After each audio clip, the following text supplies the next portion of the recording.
বিশালাকৃতির মাছের ঘেরের পাড়ে বাঁশ ও নেট দিয়ে অমৌসুমে রং বেরঙের তরমুজ চাষ করে এখন লাখপতি প্রদীপ বর্মন নামে এক জনপ্রতিনিধি। শুরুতে আয় কিছুটা কম হলেও এখন এক সিজনেই 12 থেকে 15 লাখ টাকার ফল বিক্রি করছেন। তরমুজের পাশাপাশি সেই বাগানে আবার বাঙ্গিও চাষ করছেন তিনি। এমনকি নিজে যেমন প্রতিষ্ঠিত হয়েছেন, তেমনি এলাকার 10 জন বেকার যুবকের কর্মসংস্থানের ব্যবস্থাও করেছেন প্রদীপ বর্মন। মাছের ঘের 90 থেকে 95 একর নিয়ে মাছের ঘেরটা, সেখানে আমি তরমুজের চাষ করছি। পরের মধ্যে আনুমানিক আমার যা ফলন, তাতে বোঝা যাচ্ছে খুব ভালো ফলন আসছে।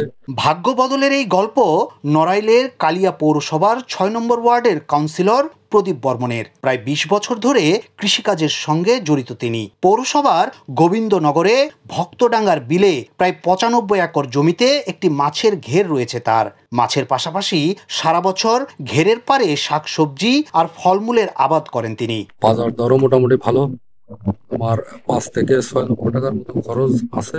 বেচা বিক্রি হয়তো 8 থেকে 10 লক্ষ টাকা আমি বেচতে পারবো আশা করি। প্রদীপের দেখা দেখি এলাকার অনেকেই এখন রং বেরঙের তরমুজ চাষে ঝুঁকছেন। এছাড়াও প্রদীপের বাগানে নিয়মিত কাজ করছেন 8 থেকে 10 জন শ্রমিক। এখানে কাজ করে যা বেতন পান তা দিয়েই স্বাচ্ছন্দ্যে চলে তাদের সংসার। মুহূর্তে আছে মাস্কমেলন এবং তরমুজ, হলুদ তরমুজ, সবুজ তরমুজ এবং কালো তরমুজ।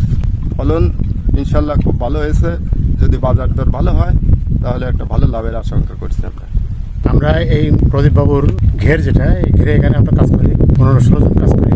তরমুজ এবং রক মেলন এই দুইটা চাষ করা হচ্ছে, আমরা এগুলো দেখাশোনা করি। অমৌসুমে এমন ফলের চাষ করে কৃষকরা লাভবান হচ্ছেন। এ কারণে কৃষকদের সঙ্গে থেকে ক্লাইমেট স্মার্ট প্রযুক্তির মাধ্যমে এসব ফলের উৎপাদন বাড়াতে চেষ্টা করে যাচ্ছে কৃষি অফিস। আমাদের কালিয়া উপজেলাতে অন্যান্য জায়গাতে ঘেরেও আছে, তার পাশাপাশি আমাদের প্লেন ল্যান্ডেও অফ সিজন তরমুজ চাষ করে থাকি কৃষক। আমাদের উপসহকারী কৃষি অফিসারদের মাধ্যমে আমরা তাদের বিভিন্ন চাষ পদ্ধতি বা কিভাবে এটার আবাদ বাড়ানো যায় বা রোগ পোকামাকড় কিভাবে নিয়ন্ত্রণ করা যায়, দমন করা যায়, এই বিষয়গুলো আমরা তাদের পরামর্শ দিয়ে থাকি। 3 বছর আগে তরমুজ চাষ শুরু করেন প্রদীপ। 95 একর জমিতে 7,000 তরমুজের চারা এবং 3,000 বাঙ্গি ফলের চারা লাগান তিনি। লাভ হয় এখন প্রতি বছর এসব ফলের চাষ করছেন। তরমুজ শেষে আবার লাউ, টমেটোরও চাষ করবেন প্রদীপ বর্মন।